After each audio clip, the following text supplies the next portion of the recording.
I thought you were cleverer, Eva, marrying Michael. Guess you're just another gullible woman. I tightened my grip on the checkbook.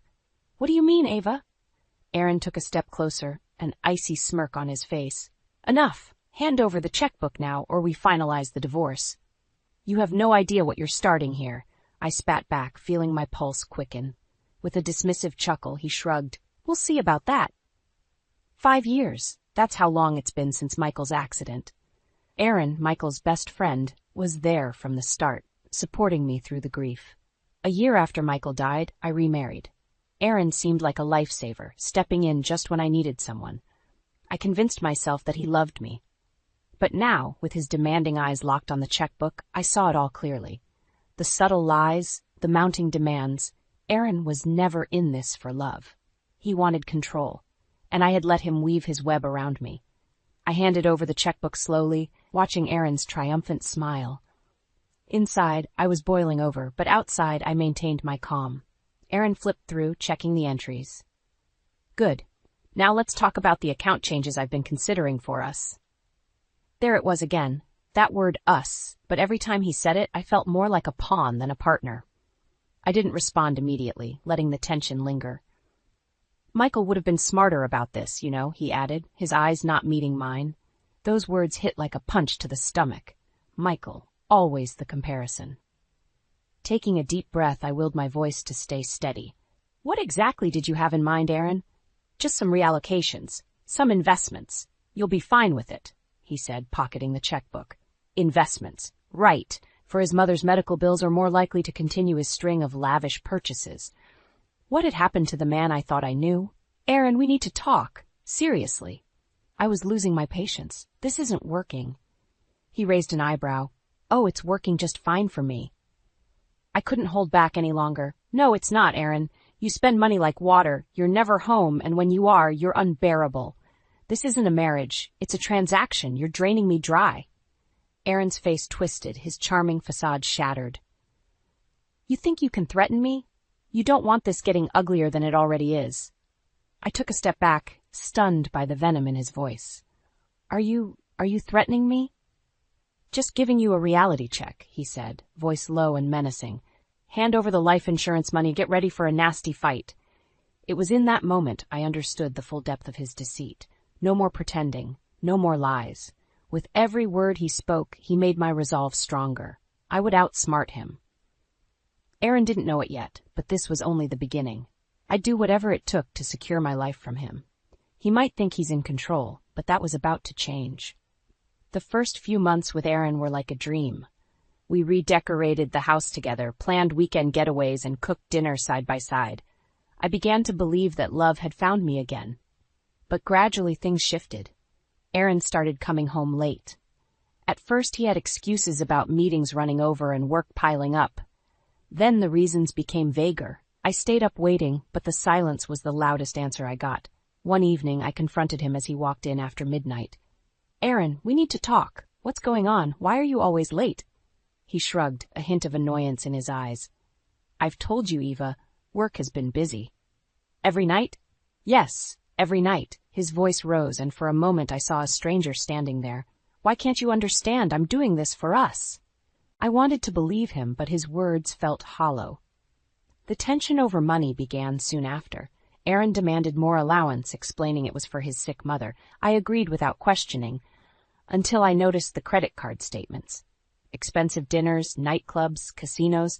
He wasn't helping his mother. He was enjoying himself.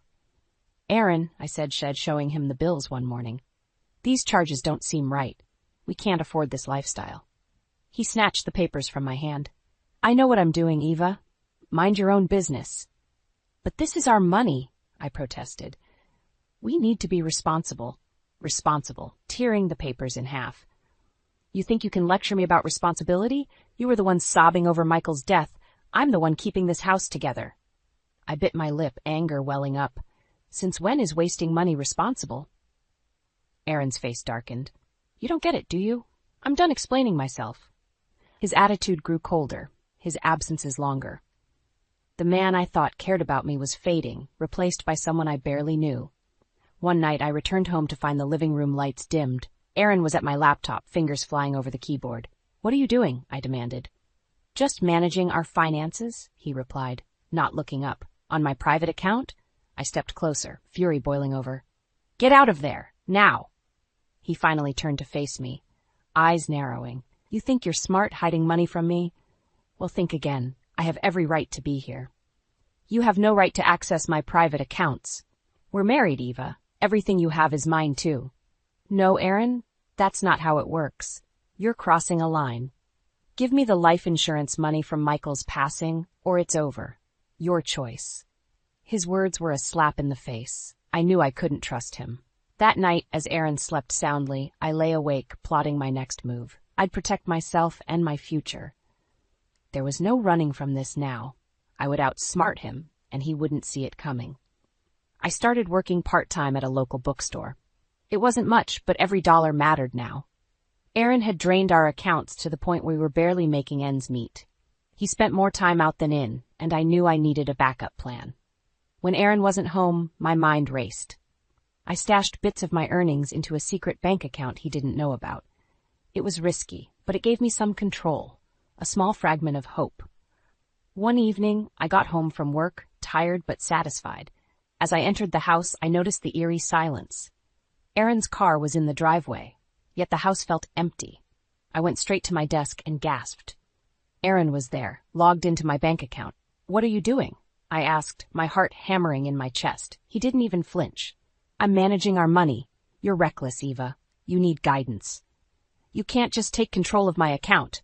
I moved closer, trying to pull the laptop away. Your account? He sneered, gripping the sides of the laptop. We're married. What's yours is mine. I yanked the laptop out of his hands. Enough, Aaron. You're not getting your hands on this money. It was Michael's insurance payout, for God's sake. Michael's dead, he spat back, venom in his voice. And if you don't watch it, you'll regret it. Divorce, Eva. Think about it. I have thought about it, I said, trying to keep my voice steady. And maybe that's exactly what I want. Aaron laughed, stepping back. Go ahead, Eva, but remember, I'll take every last cent. You think the courts will side with you? You're nothing without me. Shaken, I watched as he stormed out. My heart ached with a mixture of fear and anger. That night, I made a decision. Aaron wouldn't get another cent from me. I had to protect myself, and I had to do it now. The next morning, I visited the bank. I need to change my account details, I told the teller, hands trembling, new passwords, everything. The teller nodded, helping me secure my money. Leaving the bank, I felt a surge of resolve. When I got home, Aaron was lounging on the couch, scrolling through his phone. He looked up, noticing the determination in my eyes. What are you up to now, Eva? Just making sure you don't steal any more from me, he smirked. Good luck with that. You can't outsmart me. But I knew I could. I pretended to comply with his wishes, all while closing the gaps. I packed a bag with essentials and a few precious memories of Michael. Then I called Jessie, my trusted friend. I need a place to stay, Jess, I said, desperation in my voice. Come over, Eva. We'll figure this out together. Leaving Aaron behind, I drove to Jessie's house, the weight of uncertainty lifting with every mile. This was only the beginning. I was ready to fight back, and Aaron was about to learn just how strong I could be. At Jessie's house, I finally felt a sense of safety. Jessie welcomed me with open arms. Stay as long as you need, Eva. You know I've got your back. Thanks, Jess, I said, setting my bag down. I don't know what I'd do without you. We'll get through this, she assured me, patting my shoulder. Let's get you settled. For the first time in months, I slept soundly. The next morning, I woke up with a plan. I need to contact my lawyer, I told Jessie over breakfast. Good idea. Cover all your bases. She nodded. And what about Aaron? I sighed. He's not backing down. I need to be careful. Jessie handed me her phone. Call your lawyer now. The sooner you start the process, the better. I dialed the number and explained my situation. I need to initiate divorce proceedings, and I need to protect my assets. Understood, my lawyer said. We'll start the paperwork. Make sure Aaron has no access to your accounts. Already done, I replied, feeling a bit more secure. And I'll need to notify the authorities. Aaron's threats are escalating. Keep records of everything he says or does, the lawyer advised. It'll help your case. After ending the call, I felt a sense of purpose. Jessie and I put together all the documentation, organized my finances, and ensured that Aaron couldn't touch a dime. As the days went by, Aaron became more desperate. He called repeatedly, leaving angry voicemails. "Eva, you can't run forever. Come back now, or you'll regret it." I saved every message, each one a piece of evidence. One evening, I received an email notification. Aaron had attempted to access our joint account, but was denied. His frustration was palpable even through the screen. "What's the next step?" Jesse asked, seeing the look on my face. "Divorce papers," I said firmly. "He needs to know I'm serious." Sending those papers felt like lifting a weight off my shoulders. I knew Aaron would be furious, but it was a necessary step. A few days later, Jesse and I were sitting together when my phone buzzed. It was Aaron. I answered, putting it on speaker. "You think you're smart, don't you? Sending those papers?" He was livid. "I'm protecting myself, Aaron," I replied calmly. "This is over." "No, it's not," he snapped. "You'll pay for this, I swear." "We'll see," I said and hung up. Jesse looked at me, concerned. "He'll get desperate now, Eva. Be prepared." "I am," I assured her. "I have to be." A sense of calm settled over me. I was taking control, no longer a victim to Aaron's games. Each step I took solidified my resolve. With Jesse's support, I began the process of revoking Aaron's access to everything connected to me. I changed locks, updated passwords, and informed everyone involved about the situation. Aaron's courage crumbled slowly but surely. He found himself cut off, no longer able to manipulate or control me. I watched from a distance as his fake facade started to fall apart, revealing the true coward behind the mask. I knew the ultimate face-off was coming, but until then, I kept my defenses strong, prepared for whatever Aaron had left in his arsenal. This was only the beginning, and I was ready for the fight. Aaron's arrogance boiled over when he realized I had sealed off all his access to the finances.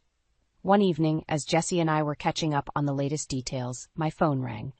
It was an unknown number. "Hello?" I answered tentatively. "You think you've won, Eva?" Aaron's voice was seething with anger. "You've just made the biggest mistake of your life." "That's your opinion," I replied, trying to keep my voice steady. "What do you want, Aaron?" "I want what's mine, and you will give it to me," he hissed. "You're not getting anything, Aaron. It's over." I hung up, feeling a mixture of fear and strength. Jessie looked at me, concern in her eyes. "He's not going to give up easily, Eva. Be careful." "I know," I sighed, "but I'm ready." The next day, I decided to take more decisive action. I went to the local police station to explain my situation. Officer James listened carefully, taking notes. "Based on what you've told me, we can file a restraining order against him," he said, handing me the paperwork. "It won't stop his calls, but it might make him think twice before showing up." "Thank you," I said, filling out the forms. "This means a lot." Returning to Jesse's place, I felt a little more secure. That evening, Jesse and I were having dinner when there was a loud knock at the door. Jesse peeked through the window and turned pale. "It's Aaron and his mother, Lydia." "Open up, Eva," Aaron shouted from outside. "We need to talk." I stood my ground. "Go away, Aaron. You have no right to be here." Lydia's voice cut through the air. "You'll regret this, Eva. We've done nothing wrong." "You've done plenty wrong," I snapped back. "Leave or I'll call the police." Aaron pounded on the door harder. "You can't hide forever." With shaky hands, I dialed 911. "There's a man at my door threatening me. I have a restraining order against him." "We're on our way," the dispatcher assured me. I hung up and glared at the door. "You're making this worse for yourself, Aaron." Minutes later, the police arrived. Officers led a furious Aaron and a downcast Lydia away. Aaron's final words, "This isn't over," echoed as they drove off. Jesse hugged me tightly. "You did the right thing, Eva. Stay strong." The next morning, I sent the divorce papers through certified mail, ensuring Aaron's access to everything connected to me was revoked. I needed to make sure he understood there was no way back. Later that week, Lydia's car was gone from Aaron's driveway. Word had spread quickly about their confrontation with the police. Jesse and I sat in the living room, a sense of relief washing over me. "It's not going to be easy, but I think we've turned a corner," I said. "You've got this, Eva," Jesse reassured me. "You're stronger than you know." I nodded, the weight of uncertainty lifting. The storm was far from over, but for the first time in a long while I felt ready to face it head-on. Every step forward was a step away from Aaron's toxic grip. The ultimate showdown was on the horizon, and I was prepared to win. A few days after the police escorted Aaron and Lydia away, I returned to work at the bookstore, hoping for a sense of normalcy. It was a quiet afternoon when my phone buzzed. It was a message from Jesse. "Aaron and Lydia here now. Be careful." My heart pounded. Moments later, the bell above the shop's door jingled, and they stormed in. Aaron's eyes were cold, and Lydia's face was twisted with anger. "You can't run, Eva," Aaron said, striding towards the counter. "You think you can just cut me off and hide?" I stood my ground. "This is not your place, Aaron. Leave, or I'll call the police again." Lydia slammed her hand on the counter. "You're making a mistake. You think you're so clever, but you'll lose everything." I clenched my fists. "Get out, now." "We had a deal, Eva," Aaron sneered, leaning closer. "You agreed to share everything, but you've gone behind my back." "No, Aaron, you broke our trust," I shot back. "You lied and manipulated me. Now you're facing the consequences." "Consequences?" Lydia spat. "You'll regret dragging my family through the mud. You have no proof of anything." I looked her in the eye. "I have more than enough proof. You impersonated me at the bank, committed fraud. You and Aaron will pay for this." Aaron's face twisted with rage. "You don't scare us, Eva. We can ruin you." I held up my phone, recording their every word. "Say all you want, but this is going to the authorities. You'll pay for everything you've done." The door pushed open, and my boss, Mr. Reed, stepped in. He took one look at the scene and approached. "Is there a problem here?" "These people were just leaving," I said firmly, glaring at Aaron and Lydia. Aaron let out a bitter laugh. "You haven't heard the last of this," Lydia added. "You made the wrong enemies, Eva." Mr. Reed folded his arms, towering over them. "You heard her. Leave now, or I'm calling the police." Aaron and Lydia stormed out, muttering curses under their breath. I sagged against the counter, relief flooding through me. "You okay?" Mr. Reed asked, concern in his eyes. "Thank you," I said, taking a deep breath. "I'm fine. Just some unresolved issues." He nodded. "If they come back, don't hesitate to call for help." I watched as Aaron and Lydia sped away, their threats ringing in my ears. But I wasn't afraid anymore. Their desperation was clear. It only made me stronger. That evening, I met with my lawyer and handed over the latest evidence. They showed up at my workplace, made threats. "I recorded it all," I explained. He nodded, a grim smile on his face. "This strengthens our case. We'll bring everything to light in court." Leaving his office, I felt a renewed sense of determination. I was ready for the next step. Aaron and Lydia had tried to intimidate me, but they were the ones who would pay dearly. As I drove back to Jesse's, my phone rang. It was her. "Everything okay, Eva?" "Yeah, everything's fine. Just had a run-in with Aaron and Lydia at work, but we're moving forward." "Good," Jesse said. "Stay strong. You're almost there."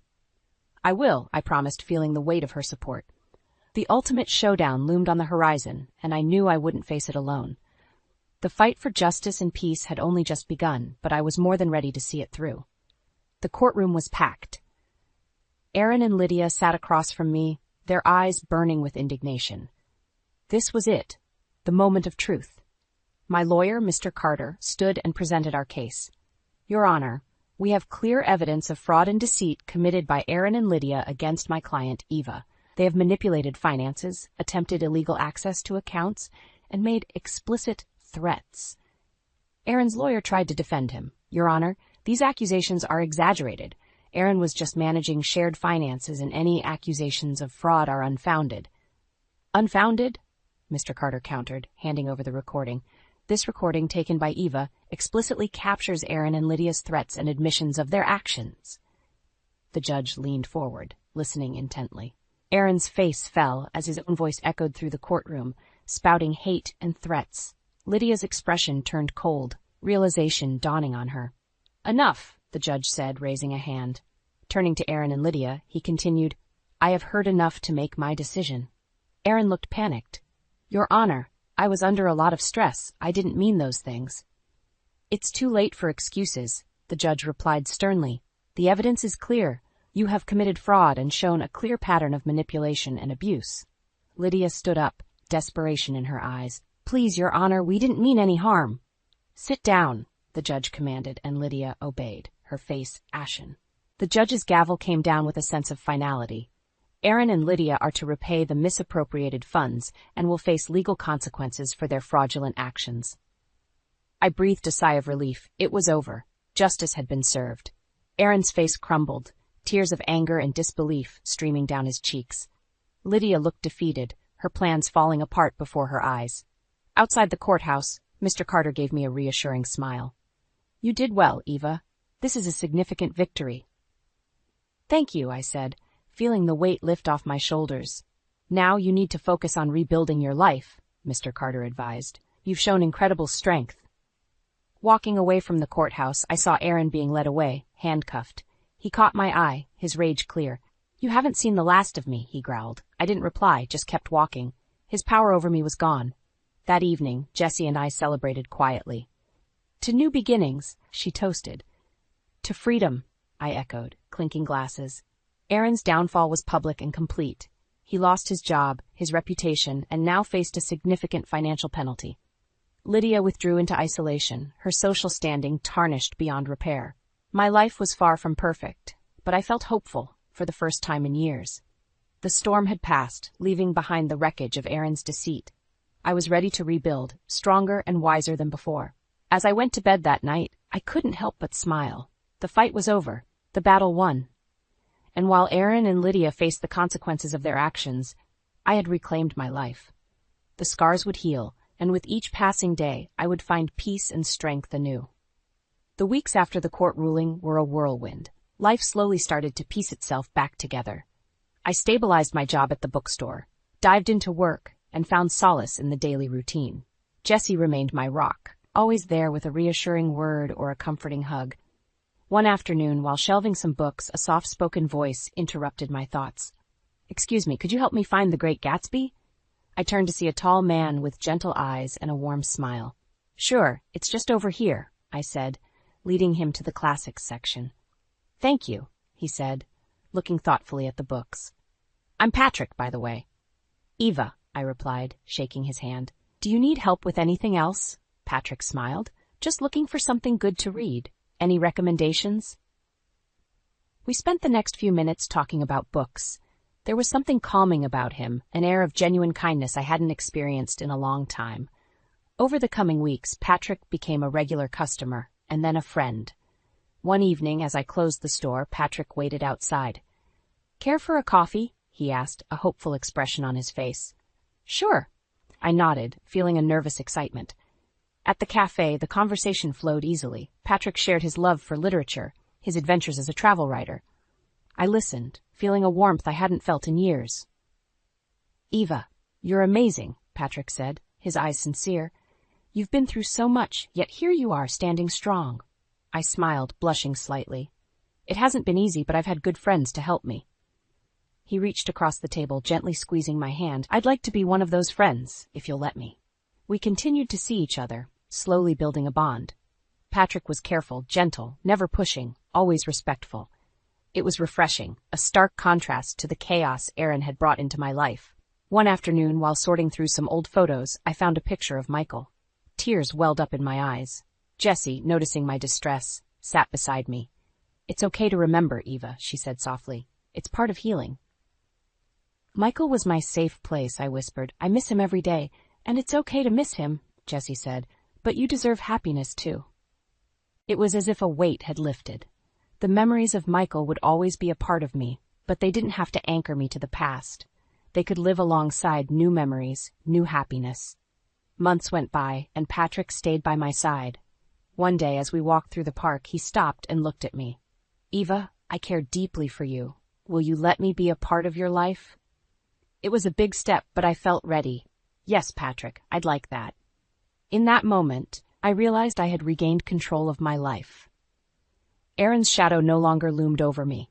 He faced the consequences of his actions, a stark contrast to the bright, hopeful future I was beginning to see. Patrick and I took things slow, building a relationship based on trust and care. I was mindful, ensuring not to repeat past mistakes. Each day felt like a new chapter, filled with cautious optimism and growing confidence. Eva's journey felt complete. From the darkness brought by Aaron, I had emerged stronger, resilient. With Patrick by my side, and Jessie always there to support me, I felt a sense of peace and hope. The storm had passed, and the future looked bright. In the end, it was not just about the revenge or the drama. It was about reclaiming my life, learning to trust again, and finding a balanced new beginning. And in that, I found my true strength. The message from my mother arrived on a night just like the one I was born, during a lunar eclipse. 32 years ago, that cosmic event branded me as cursed. Tonight, it felt like karma coming full circle. I'm Lauren, and I learned early that being born under a blood moon could turn your own family against you. My phone screen glowed with the text, "We need to talk. The whole family. It's important." My hands trembled as I set down my coffee mug in my office's break room. Evelyn, my best friend since college, noticed immediately. "You look like you've seen a ghost," she said, pulling up a chair beside me. "Worse, I heard from my mother." Evelyn's eyes widened. She knew everything. The years of being blamed for every family misfortune, the separate plates they made me eat from, the way they'd cross themselves when I entered a room. "What does Bridget want after all this time?" Evelyn asked, her voice tight with protective anger. I showed her the text. "Notice how she doesn't even say hello or how are you?" Classic Bridget. "You're not actually considering going, are you?" Before I could answer, Adrian knocked on the break room door. "Lauren, the investors are ready for you in the conference room." "Be right there," I called out, then turned back to Evelyn. "Remember when my mother told me I'd never amount to anything because the eclipse marked me?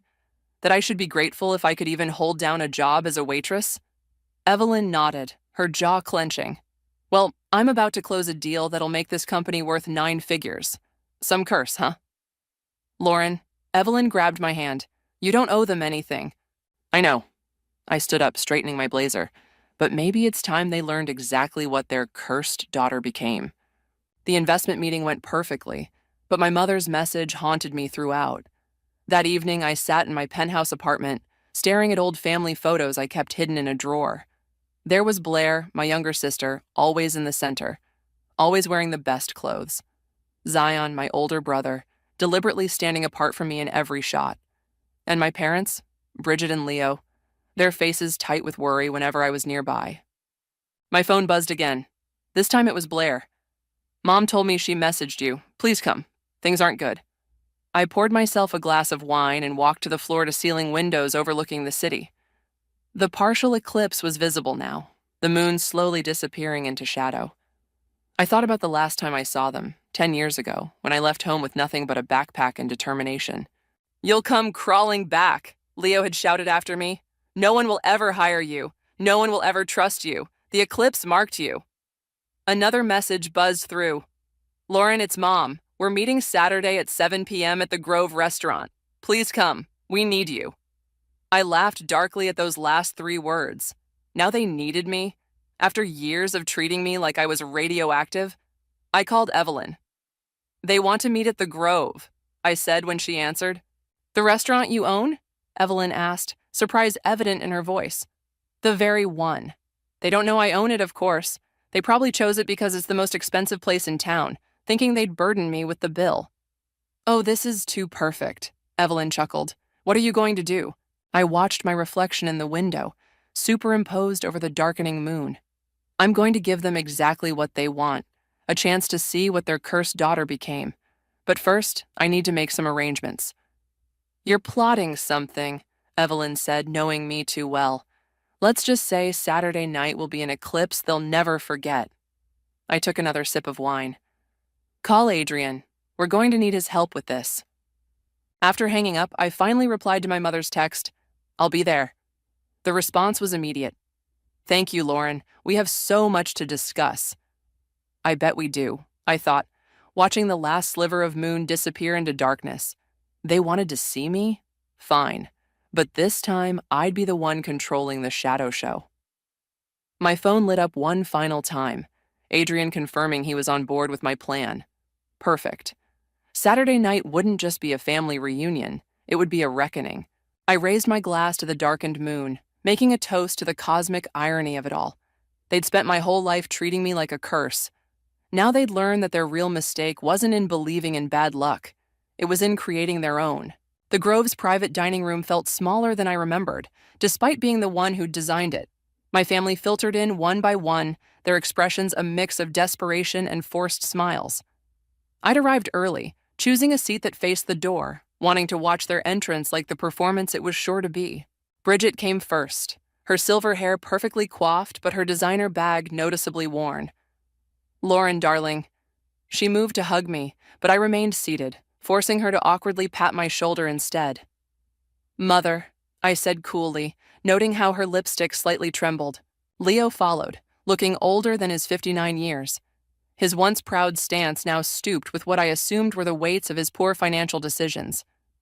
Blair slipped in behind him, beautiful as ever but with dark circles under her eyes that makeup couldn't quite hide. Zion arrived last, checking his phone constantly, as if he had somewhere more important to be. "Well," Bridget clapped her hands together. "Isn't this lovely? All of us together again."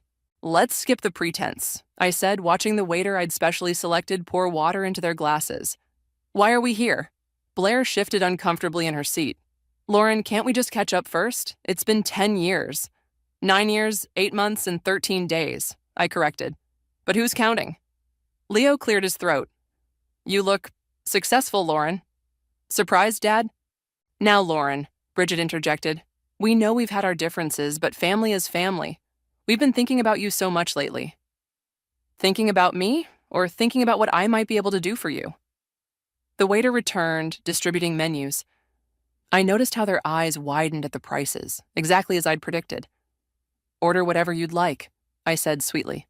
I'm quite familiar with the menu. Zion finally looked up from his phone. "Right, you work in restaurants or something now?" "Or something," I smiled, taking a sip of water. Bridget leaned forward, her voice dropping to a whisper. "That's actually part of what we wanted to discuss, dear. We've heard you've done quite well for yourself." "Define quite well," I said, watching their faces. "Well enough to perhaps help family in need?"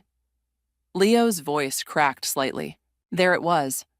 I sat back, letting the silence stretch uncomfortably. Blair broke first. "Dad's business is failing. The house is being foreclosed. They're living with me right now, but I can barely afford my own place, and Zion's startup went bust," Zion finished, his face flushing. "We're all kind of struggling." "And you thought of me?"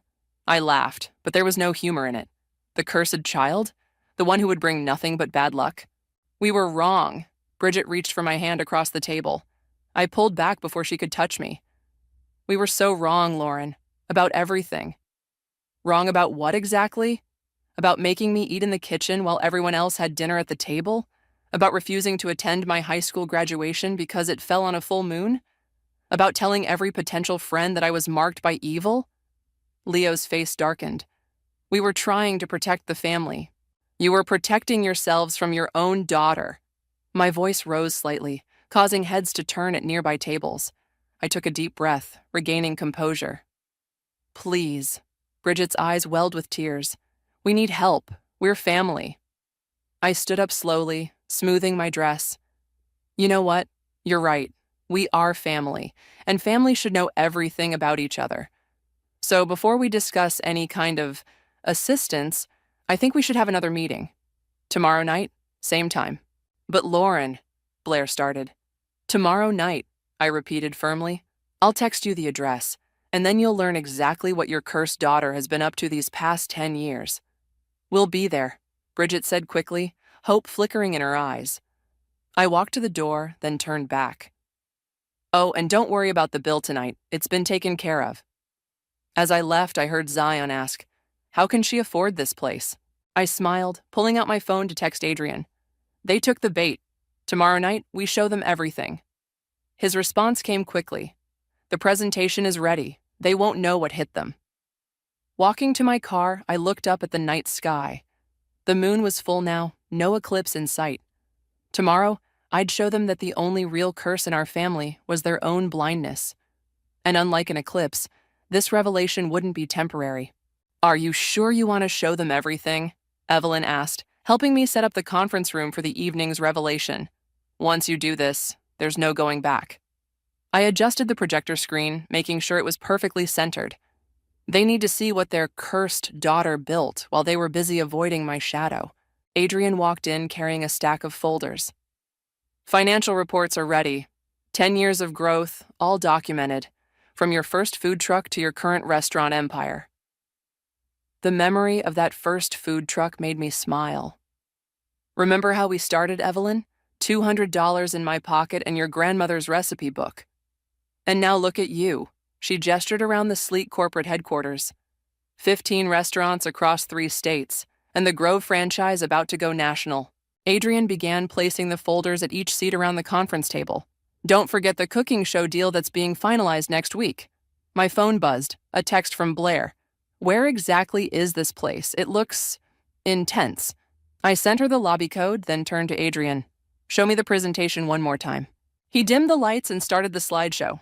The first image appeared, me at 22, standing proudly beside my food truck, Lucky Moon Cuisine painted on its side in bold letters. The irony of the name still gets me. Evelyn chuckled. The presentation continued.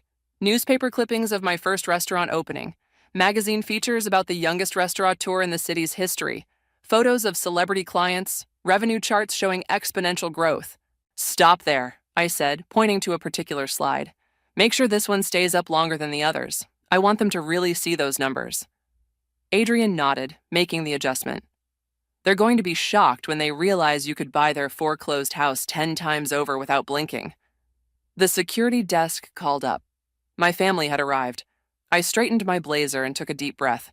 Places everyone, I said. It's showtime. Their faces as they entered the conference room were priceless. Bridget's mouth fell open at the floor-to-ceiling windows overlooking the city. Leo's eyes darted around, probably calculating the cost of everything he saw. Zion looked like he'd swallowed something sour. Only Blair seemed genuinely impressed.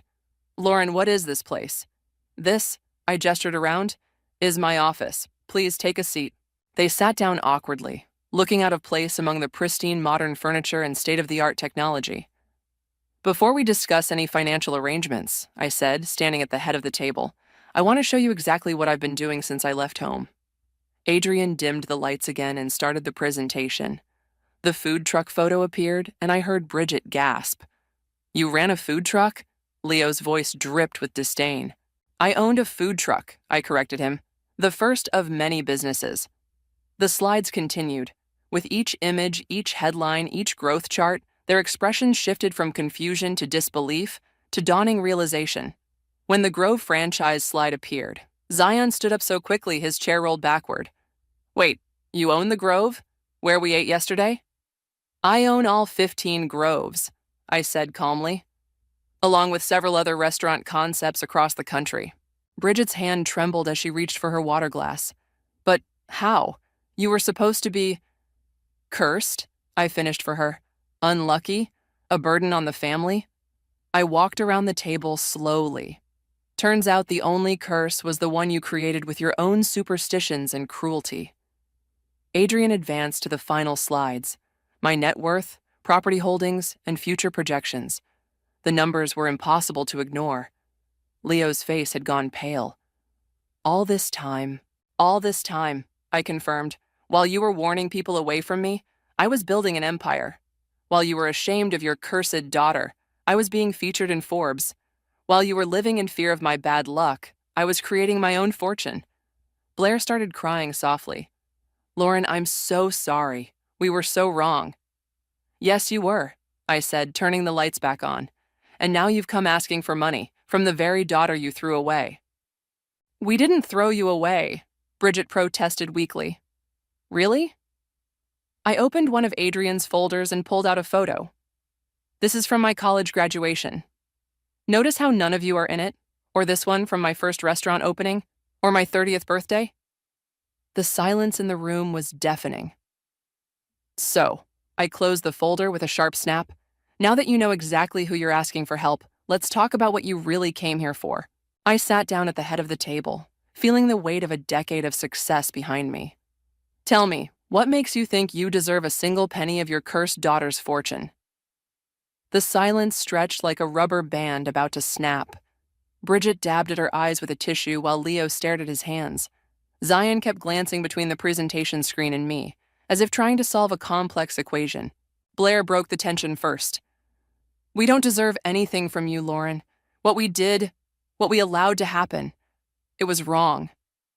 Blair, Bridget hissed. No, Mom. Blair's voice cracked. I've carried this guilt for years.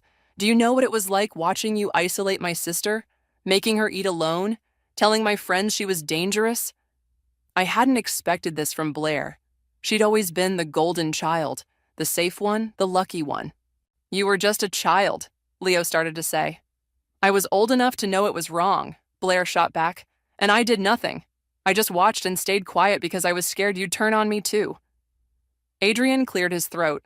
Should I give you all a moment? No, I said firmly. Stay. You and Evelyn are my real family now. You've earned your places at this table. Zion finally found his voice. So that's it? You brought us here just to rub your success in our faces? Actually, I pressed a button on the remote, bringing up news slides. I brought you here to show you exactly what you're asking for. The screen displayed their financial records, Leo's failed business ventures, Bridget's maxed out credit cards, their mortgage defaults, and Zion's bankrupted startup. How did you get these? Leo demanded, face reddening. I had my team do their due diligence before this meeting. You owe nearly $2 million collectively. The house goes to auction next month. Zion's creditors are getting impatient, and Mom's secret gambling habit isn't so secret anymore. Bridget gasped. That's private. Nothing's private when you come asking for money, I replied coolly. Did you really think I wouldn't investigate before this meeting? You had no right. Leo stood up, trying to summon his old authority. I had every right, just like you had every right to treat me like a pariah for 32 years. Sit down, Dad. To everyone's surprise, he did. Here's what's going to happen, I continued, sliding folders across the table. Inside each of these is a proposal, different for each of you, based on what you actually need, not what you want. They opened the folders cautiously, like they might contain snakes. Blair, yours is a small business loan with reasonable terms. Your art gallery idea isn't bad, but you need proper funding and mentorship. Blair looked up, shocked. You knew about that? I know everything. Zion, yours is a job offer. Your coding skills are solid, but you're a terrible businessman. My tech division needs programmers. You'd hire me? Zion's voice was small. I'd give you a chance to earn your way, which is more than you ever gave me. I turned to my parents. And you two, you get a choice. Option 1, I buy the house at auction, you continue living there, paying rent at market rate, no special treatment. Option 2, I help you find and finance a smaller place, something you can actually afford on Dad's pension. You'd do this, after everything? Bridget whispered. Not for free, I said firmly. Each of these offers comes with conditions. First, you attend family counseling, separately and together. Second, you acknowledge publicly how you treated me, including to our extended family who believed all your superstitious nonsense. That's blackmail, Leo protested weakly. No, that's accountability. Third condition, these offers are one time only. You mess up, miss payments, skip therapy, break the contracts, it's over. Forever. Evelyn placed a supportive hand on my shoulder as I stood up. You have 24 hours to decide. The contracts are with my lawyers. Oh, and one more thing. I walked to the door, then turned back. That lunar eclipse you blamed for cursing me? It's actually considered a symbol of revelation, when hidden truths come to light. Funny how that worked out, isn't it? I left them sitting there, staring at their folders, their futures, their failures. Adrian and Evelyn followed me out. That was intense, Adrian said once we were in my office. Think they'll take the deals? Evelyn asked. I looked out at the city lights, remembering all the nights I'd spent alone, believing I was cursed, worthless, unlucky. They'll take them. They don't have a choice. And are you ready for what comes next? Evelyn's question hung in the air. You mean, am I ready to have them in my life again, under my terms? I turned to face my true family, the friends who'd stood by me when blood relatives wouldn't. I'm not doing this for them. I'm doing it for me. Sometimes the best revenge isn't cutting people off. It's showing them exactly what they missed out on, one day at a time. Through the conference room windows, I could see them still sitting there, reading through their folders, their faces painted with the harsh light of consequence. The next morning, Blair showed up at my office unannounced. Her eyes were red-rimmed, and she clutched her proposal folder like a lifeline. Your assistant wouldn't let me in without an appointment, she said, hovering in my doorway. I told her I'm your sister, but being my sister doesn't mean automatic access anymore, I finished, gesturing for her to sit. What do you want, Blair? She sank into the chair across from my desk. I stayed up all night reading this proposal. It's more than generous. It's business, I corrected her. Nothing more. Mom and Dad stayed up fighting about it, she continued. Dad wants to reject it, says it's humiliating. Mom's desperate to accept. Zion's already signed his contract. That surprised me. He has? Dropped it off at your lawyer's office first thing this morning. Said something about being tired of failing on his own. I leaned back in my chair, studying my sister's face. The perfect daughter now looked haunted, worn. What about you? I asked. Have you decided? Blair pulled out the contract, already signed. I have questions first. Real ones, not excuses like Mom and Dad are making. Go ahead. Why did you include a clause about me teaching art to underprivileged kids? Because you're talented, Blair, and because those kids need someone who understands what it's like to watch others get all the chances. She flinched. I deserved that. Yes, you did. Lauren, Blair's voice cracked.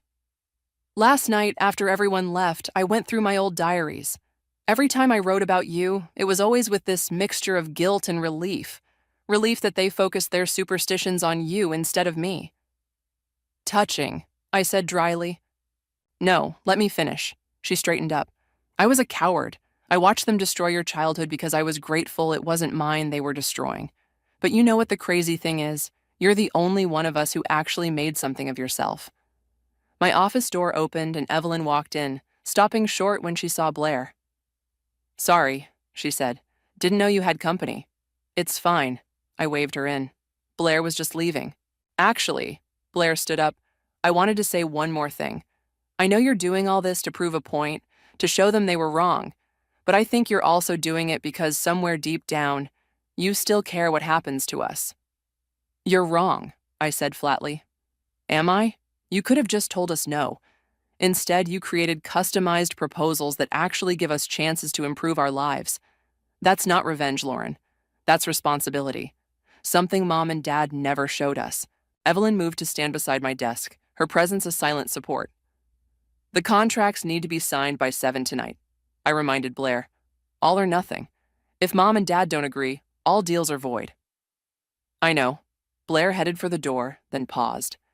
For what it's worth, I'm sorry. Not because I need your money, but because I failed as your sister. I hope someday you can forgive me. After she left, Evelyn perched on my desk. She's right, you know. You could have just shut them down. Don't you start, I warned. My phone buzzed, a text from Adrian. Zion just showed up at IT for orientation. He actually seems eager to prove himself. Another message came through, this one from my lawyer. Your mother and father are here. They want to discuss terms. Well, Evelyn said, reading over my shoulder, looks like they're all falling in line. They're desperate, I replied. Desperate people will agree to anything. Maybe. Or maybe they're finally realizing what they lost was worth more than what they're gaining. I stood up, gathering my things. I need to get to the lawyer's office. Want to watch my parents squirm? Lauren, Evelyn caught my arm. Just be careful. Not of them, of yourself. Revenge can become its own kind of curse. This isn't revenge, I said, echoing Blair's words. It's responsibility. They taught me I was cursed, but I learned I was capable. Now it's time they learned the same lesson. As we rode the elevator down, I thought about Blair's words. Was I doing this because I cared? Or was I simply proving that their curse had backfired, turning their supposed bad luck charm into their only chance at salvation? Either way, I was about to watch my parents sign away their pride in exchange for security. And somewhere in the universe, I imagined that blood moon I was born under was laughing at the irony of it all. The law office felt too small for all the history crammed inside it. My parents sat across the conference table, looking like deflated versions of the people who once towered over my childhood. Bridget's hands shook as she reached for the contract. Leo stared at the table, his jaw clenched. Before you sign, I said, let's be clear about what this means. You'll keep the house, but it's my house. You'll live there, but under my terms. One missed payment, one broken rule, and you're out. We understand, Bridget whispered. Do you? I leaned forward. Because this isn't just about money. You'll attend therapy twice a week. You'll write formal apologies to every family member you warned about my curse. You'll volunteer at the community center where other parents learn not to abuse their children with superstitious nonsense. Leo's head snapped up. We never abused. Making a child eat alone for 16 years isn't abuse? My voice could have frozen fire. Telling her she can't attend her grandmother's funeral because it might curse the ceremony isn't abuse? Try saying that in therapy, Dad. See how it goes. The lawyer, Ms. Parker, cleared her throat. Shall we proceed with the signatures? Bridget picked up the pen, but Leo grabbed her wrist. Wait, I need to know something first. He finally met my eyes. Why are you really doing this, Lauren? Because I can, I replied coldly. No, he shook his head. You could destroy us completely. Instead, you're offering a chance, with conditions that seem designed to fix things. Why? Maybe I want you to live with the daily reminder that your cursed daughter owns everything you have. Maybe I want you to feel what I felt, dependent on someone else's mercy. Bridget started crying softly. We were wrong, Lauren. So terribly wrong. Save it for therapy, I cut her off. Sign or don't sign. I have a business to run. They signed. The moment the papers were finalized, my phone buzzed. A text from Adrian. Zion's first day went well. Kid actually has talent when he's not trying to be the boss. Another message followed, this one from Blair. First art class scheduled for next week. Thank you, Lauren. The papers will be processed by morning, Ms. Parker said, gathering the documents. The first therapy session is scheduled for Thursday. We'll be there, Bridget said quickly, too quickly. Of course you will, I stood up, because if you're not, you'll be looking for a new place to live by Friday.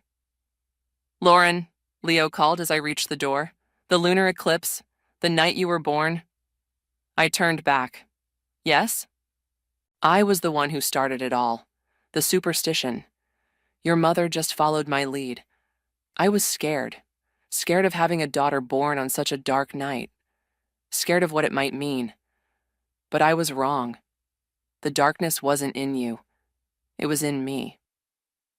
For a moment, just a moment, I felt that little girl again. Desperate for her father's approval. I pushed the feeling away. Save it for therapy, Dad. You've got a lot of sessions ahead to work through your fears. Outside, Evelyn waited in my car. How did it go? They signed, just like I knew they would.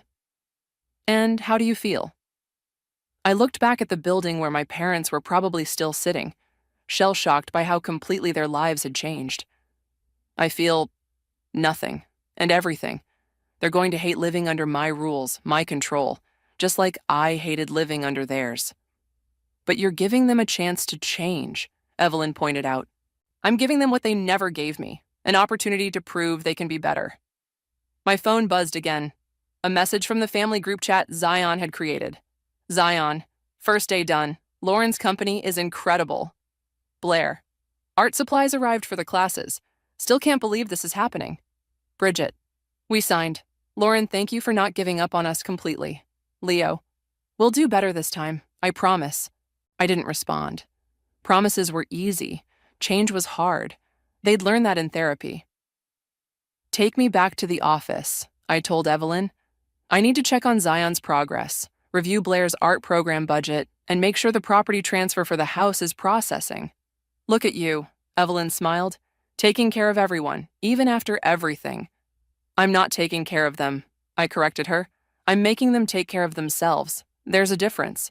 But as we drove away, I couldn't help but wonder if maybe, just maybe, breaking the curse meant more than just proving them wrong. Maybe it meant giving them the chance to be right, finally, after all these years. 3 months passed. I sat in my office reviewing the weekly reports, Zion's performance evaluations, Blair's art program attendance, my parents' therapy session notes. Everything looked perfect on paper. Too perfect. Adrian burst in without knocking. We have a situation. What kind of situation?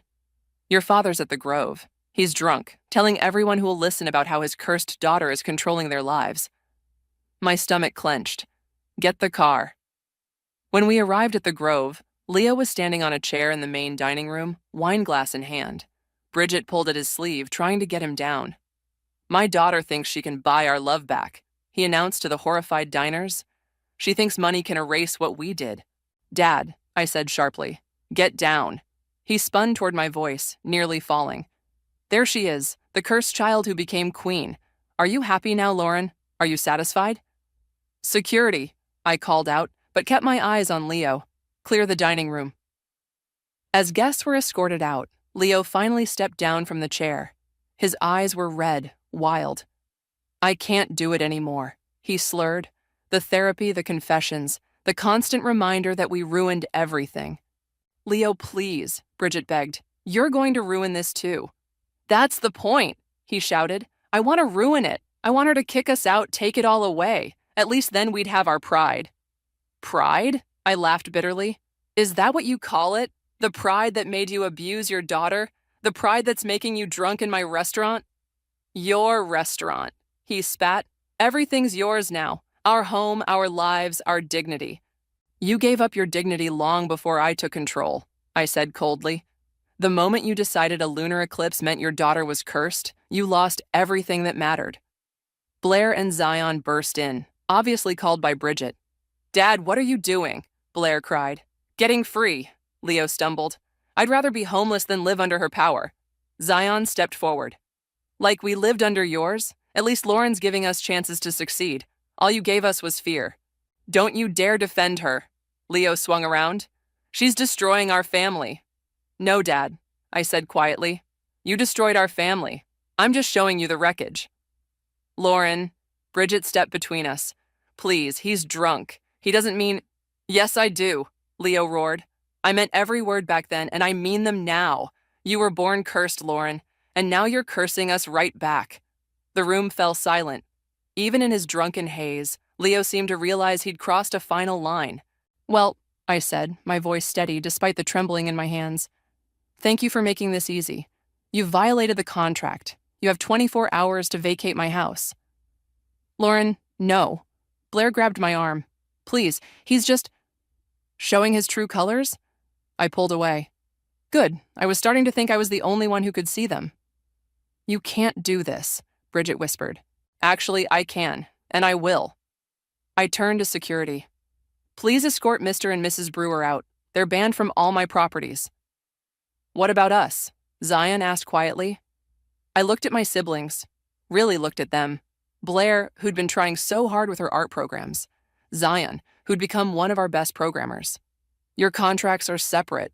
As long as you continue meeting the terms, nothing changes. Leo laughed harshly as security approached. See? Turning my own children against me. That's the real curse. No, Dad, I said as they led him away. The real curse was having a father who cared more about superstition than his own daughter. But don't worry, that curse ends today. After they were gone, Blair collapsed into a chair, crying. Zion stood awkwardly, looking lost. I'll have my lawyers draw up new living arrangements for you both, I said. You won't have to go back to that house. Lauren, Blair looked up, tears streaming down her face. What happens now? I straightened my jacket, already composing emails in my head to my legal team. Now we stop pretending we can fix what was broken 32 years ago. Some curses can't be lifted. They can only be ended. As I walked out of the grove, I heard Zion say to Blair, maybe this is for the best. Maybe we all needed to see who Dad really is. Maybe they did, but I'd known all along. And now, finally, the truth had eclipsed the lies they'd built their lives around. The night air felt different as I stood on my office balcony, watching another lunar eclipse paint the sky. Evelyn handed me a glass of champagne. Your new cooking show premieres in 10 minutes, she said. Nervous? Not about the show. I took a sip. Blair's art exhibition opens tomorrow. She invited them. Are they coming? No, they're living in a small apartment across town. Dad's still bitter, Mom's still enabling. I turned as Adrian joined us. But that's not my problem anymore. Speaking of problems, Adrian held up his tablet. Zion's team just landed the Miller account, biggest tech contract we've had. He did? I couldn't hide my surprise. Turns out your brother's pretty brilliant when he's not trying to prove something to your father. The TV inside my office flickered to life. Promotional ads for my new show, Lucky Moon Kitchen, started playing. You really leaned into the moon theme, huh? Evelyn smiled. Why not? Time to rewrite the narrative. My phone buzzed. A text from Blair. Watching the premiere with Zion. So proud of you, sis. Thank you for not giving up on us. Another message followed from Zion. Dad's going to hate seeing you on national TV. Good. Your siblings really turned around, Adrian observed. They're trying. That's more than our parents ever did. The show's opening sequence began. Me in a professional kitchen, moonlight streaming through windows, the camera capturing the moment I'd dreamed of since I first started cooking in that lonely kitchen of my childhood. In every family, my voice narrated on screen, there are recipes passed down through generations. But in my family, the only thing passed down was fear. Tonight, I'm going to show you how I turned that fear into flavor, that curse into cuisine. Bold, opening with your story, Evelyn said softly. People deserve the truth, every ingredient of it. My office door opened. Blair and Zion walked in, carrying takeout bags from the Grove. Surprise? Blair called out. We couldn't let you watch alone. How did you get past security? I asked, but I was smiling. I might have programmed us permanent access, Zion admitted. You can revoke it if you want. I didn't want to. For the first time, having my siblings near felt right. Mom called, Blair said quietly as we settled in to watch. Asked if we could convince you to give them another chance. And I told her that chances aren't given, they're earned, just like you taught us. On screen, I was teaching viewers how to make the first recipe, my grandmother's mooncakes, reimagined with a modern twist. Remember these? Zion asked. You used to make them even when they made you eat alone. I remember you sneaking taste when Mom wasn't looking, I replied. I remember wanting to invite you to eat with us but being too scared, Blair added. I'm not scared anymore. The show continued, but we were barely watching now. Years of unspoken words tumbled out, memories both painful and precious surfacing like stars appearing after an eclipse. I have something to show you, I said, pulling out 2 envelopes. New contracts. No conditions this time, no therapy requirements, no mandatory programs. What's the catch? Zion asked. The catch is you have to choose, really choose, to be part of this family we're building. Not because you have to, but because you want to. Blair opened her envelope. You're making us partners in the business? Small shares, I clarified. But yes, you've both proven yourselves. This isn't about control anymore, it's about creation. What about Mom and Dad? Zion asked. Their story is their own now. We're writing a new one. On screen, the episode was ending. The camera panned out to show the moon through the kitchen window as I delivered the closing lines. They say some people are born under lucky stars, others under cursed moons. But I've learned that the only real curse is believing you don't have the power to change your story. So tonight, let's cook up something magical together. To new stories, Evelyn raised her glass. To chosen family, Adrian added. To the curse that became a blessing, Blair and Zion said together. I looked at my siblings, my friends, my empire built from the ashes of superstition, and raised my own glass. To the moon that showed us who we really are. Outside, the eclipse was ending, the moon emerging whole and bright. Some might call it a sign, but I knew better now. The only signs that matter are the ones we choose to follow, and I'd finally found mine. Not in the stars above, but in the family I'd built right here on Earth.